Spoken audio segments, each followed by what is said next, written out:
Today, we're diving into this incredible 24-hour period. It just ripped open the fabric of national security. Yeah, it exposed uh, terror, internal betrayal, even this Ah, chilling economic plot, mm, all orchestrated by someone hidden. exactly. It's an intense scenario. We're going to connect these incidents that seem disconnected, across different cities. And uncover this surprising financial motive behind what looks like just sheer terror. Right, so we've got a stack of source materials here, internal CTU reports, surveillance notes, operational reviews from that critical day. Our mission really is to pull out the key insights for you. We want to help you understand how this agent, Jack Bauer, who's seen as kind of rogue, Yeah. how his unexpected assignment connects to this secluded religious community. And even a high-stakes financial conference way over in Geneva, they're all pieces of this much bigger, really horrifying puzzle. Okay, let's unpack this. Where does the day begin? So it kicks off for Agent Jack Bauer with this assignment. Yeah. It's less a new job and more like, well, payback. Yeah, he's sent to supervise the activation of CTU's New York office, something he definitely didn't ask for. And the source material, it really digs into that payback angle. It wasn't just some random assignment. No, not It points directly at District Director George Mason. Apparently, it was because Jack had put one of Mason's corrupt buddies, Seth Campbell, behind bars. Ouch. Yeah, Mason wanted Jack to know exactly why he was being shuffled off. The reports call it a clear tell. And that detail right there, it shows you a key weakness, doesn't it? How personal beefs within these high-level agencies can get weaponized. Absolutely. And the New York office itself, that adds another layer. It had been stuck in limbo for 6 years. The files say it was deeply political. 6 years? Wow. Yeah. The guy originally meant to run it, Bill Buchanan. He got stuck in Seattle. There was a bomb scare near the Space Needle. Oh, right. Officially, they downplayed that, didn't they? Said it was just some environmental protest group. Exactly. Yeah. Which made Jack's deployment to Manhattan suddenly very urgent. It paints a picture of a system that's slow, maybe even designed to be manipulated. So Jack finally gets to New York, and it's not a smooth landing. Not even close. His day starts, bam, with an ambush. Right near the World Trade Center. His team's in a minivan. And the reports detail all these suspicious signs beforehand. Yeah, like the traffic flow is just off. A taxi ignored a fare right in front of them. There was a bike messenger pacing them. And this black Lincoln Continental tailing them. It wasn't subtle if you knew what to look for. It felt coordinated. And then the attack itself. It was fast. The taxi slams on its brakes. Yeah. The messenger pulls out a .45 and attacks. Whoa. Jack, being Jack, reacts instantly. Kills the messenger. A guy named Angelo DeSalvo. Okay, but here's a twist, right? There's a connection. A chilling one. Jack had actually led a siege years before. Resulted in the deaths of DeSalvo's father and his 2 brothers. So this wasn't just a random hitman. This was personal, a vendetta. Exactly. It shows how these personal grudges can get woven into these larger, complex operations. And what's really alarming is what happens right after this firefight. Or rather, what doesn't happen. Right. The CTU New York headquarters. Complete silence. This massive gun battle is happening just a block away, and nothing. That's a huge red flag right there. Screams, internal compromise. So when Jack finally gets to the CTU office, he's met by an agent named Lila Abernathy. Okay. And the reports mention her background. Yeah, Iranian heritage, fluent in multiple languages, including Farsi. Now, given the situation, Jack's instantly suspicious. Understandably so. But she pushes back. Oh, yeah, passionately. She makes it crystal clear she's rejected her former Muslim faith. She calls the radical elements atavisms, like throwbacks. Medieval Donster, she said. Strong words. Very. She tells Jack she wants field work, not just monitoring intel. And she even throws his own background back at him, comparing his German heritage to the Nazis to challenge his assumptions. Wow, that's intense. It really highlights how personal histories, even things you wouldn't expect, can flare up in these high-stress moments, affects trust right away. And the evidence of deeper trouble just keeps mounting. The CTU New York director, Bryce Holman, and his deputy director, Judith Foy, they're missing. Missing, just Gone. vanished. Holman even deactivated his GPS chip. And his computer. Wiped clean. Meticulously. Starting at 6:21 a.m. that morning. Okay, that's not accidental, that's planned. Absolutely pre-planned sabotage. And to top it off, the building's exterior cameras are offline. This isn't just chaos. It's an active internal compromise. So with CTU New York clearly compromised, the trail starts to lead somewhere else, this place called Kermistan in New Jersey. Right. A secluded Islamic community. Some locals apparently called it Meccaville, which sounds loaded, The reports describe it how? as a refuge for fanatical converts and fervent believers, mostly men who converted to Islam while in prison, state and federal. Okay, that's a specific demographic. It was founded by this cleric, Ali Rahman al-Salifi. He had ties to radical groups in Pakistan and Egypt. Kurmistan had been on CTU's watch list for a long time. But even though it was on the watch list, the CTU director, Holman, his investigations into it were stopped. Abruptly, by his boss, the Northeast District Director, Nathan Ulysses Wheelock. The official reasons given were limited resources and complaints about profiling from some activist group. Seems convenient. Well, and here's a key piece of context the files highlight.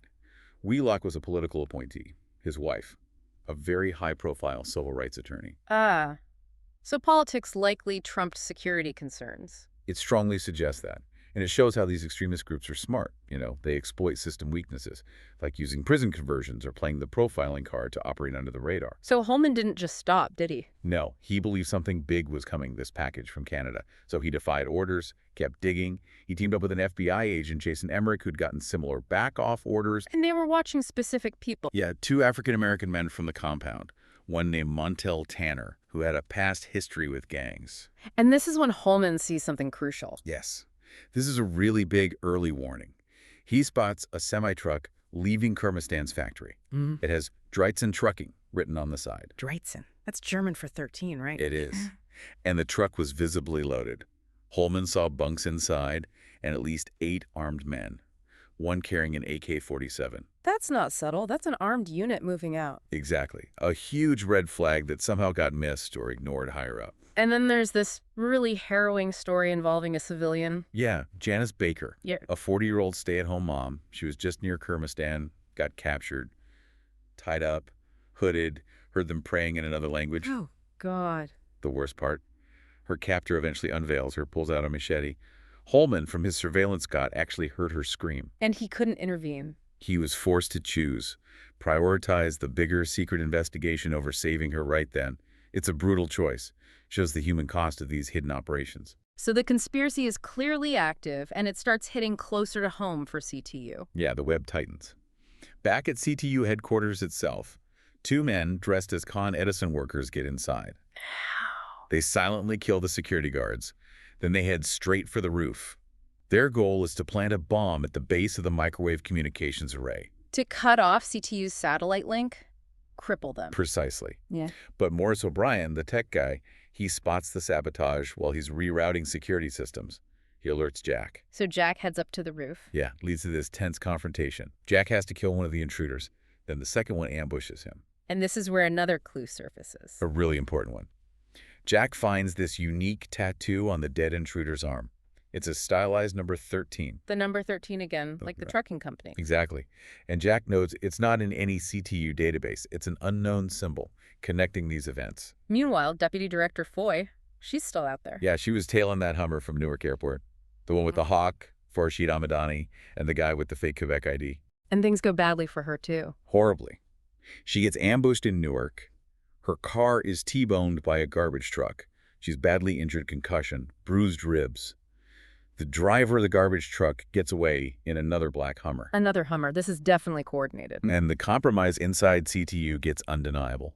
Tony Almeida goes to visit Foy in the hospital. Okay. The CTU security agent with him, Rachel Delgado, she suddenly tries to garrote Foy, strangle her with a wire. What? In the hospital room? Right there. Tony fights her off. And in the struggle, he sees it. On Rachel Delgado's arm. Let me guess. The 13 tattoo? The exact same stylized 13 confirms they have a traitor right there in CTU security. Foy, when she can speak, confirms it too. The compromise is deep. It's just insidious. Trust is completely broken.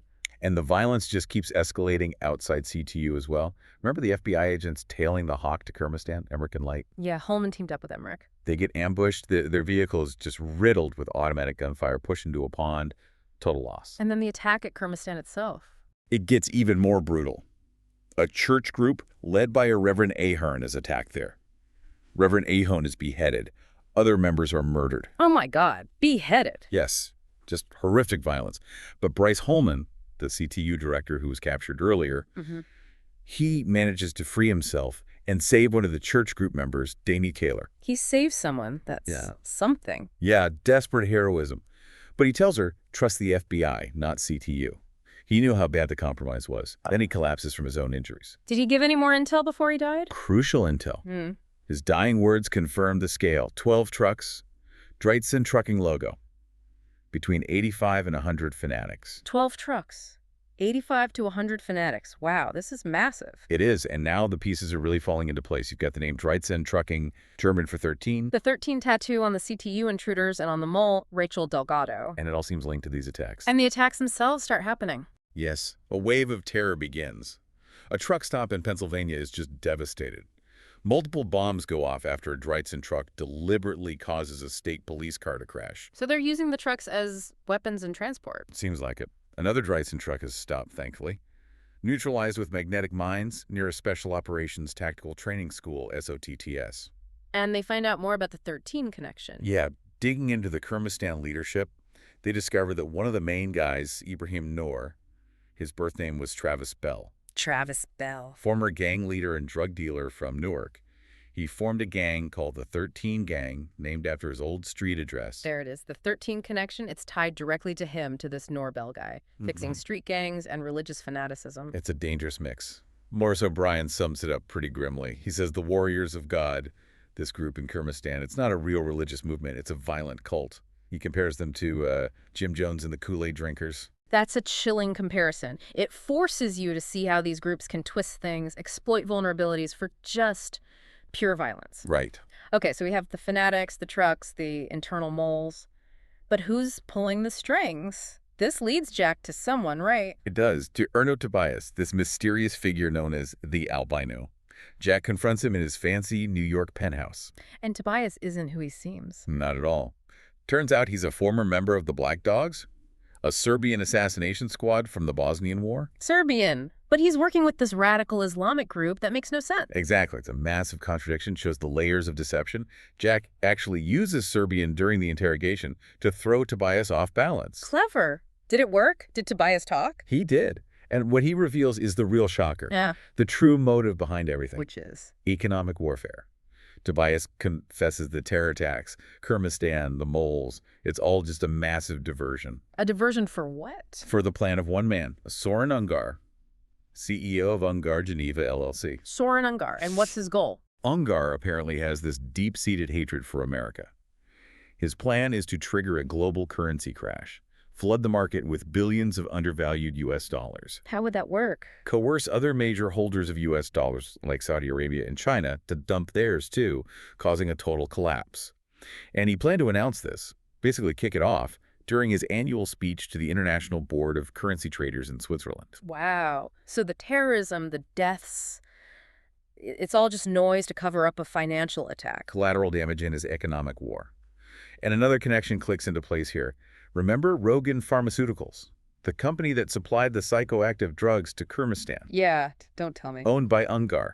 A direct line from the money man to the drugs used to brainwash the fanatics. Unbelievable, the scale of it. And the internal bleeding at CTU isn't even done. Morris identifies another mole, Peter Randall, a communications tech. It's just everywhere. Pervasive. Tobias, having given up Ungar and the master plan, then takes his own life. Uses a hidden suicide capsule. Avoid saying anything more. So they know the mastermind, they know the motive, but there's still an immediate threat, isn't there? The 13th truck. Yes. The final, most horrifying piece. The cargo of that last truck. Codename, Zahak. And Zahak is? A hybrid weapon. Chemical and biological. Truly nightmarish stuff. How does it work? It's got two parts. First, a chemical agent, like sarin gas. Attacks the nervous system, causes runny nose, drooling, nausea, loss of bodily functions, bleeding, then rapid death. Awful. And the biological part? Clostridium perfringens. You might know it as flesh-eating bacteria. It contaminates the victim's bodies. It's highly contagious touch, even breathing it in, and there's no known cure. This is apocalyptic level stuff. It is. The reports note it's sensitive to moisture and heat, needs liquid oxygen to stay stable, but high temperatures or steam can destroy it in its liquid or gas form. And Noor's plan was to release this. Where? In the middle of New York City. Yeah. Before 9 a.m. that morning, then he planned to escape, probably to Geneva, to be with Ungar. So it all comes down to stopping that one truck. A desperate race against time. Jack, Tony, Lila, and Christopher Henderson, another key player, they locate the 13th truck. It's disguised as a Con Edison utility truck, founded on Broadway. Broadway. Yeah. Packed with people. How do they stop it? It's pretty ingenious. Yeah. They plan to block its path using a massive FDNY ladder truck. Then Henderson has a detonator ready to destroy the Zahak truck and everything inside it. High risk. Very high risk. Extremely. The final seconds are incredibly tense. Noor, driving the truck, realizes he's trapped. He tries to swerve, evade. And then what happens is like two climaxes at once, right? Exactly. A double climax playing out simultaneously, miles apart. So New York first.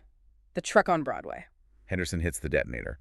The Zahak truck explodes. Huge geyser of steam and mud erupts. The heat and steam successfully neutralize the agent. It worked. It worked. New York is saved from catastrophe. The biomonitor teams sweep the area and confirm all clear. No Zahak detected. Okay, breathe. And what about Geneva, Ungar's speech? While all that's happening, Robert Ellis, acting on the intel Jack got from Tobias, has infiltrated Ungar's press reception. He gets close to Ungar, discreetly injects him with a fast-acting, untraceable poison. A Soviet clone type, the reports say. So Ungar is stopped, just like that. Stopped cold. He never gives the speech. The global currency crash is averted. Wow. Two massive threats neutralized almost at the same moment. But victory isn't free, is it? What's the fallout? Immediate and harsh.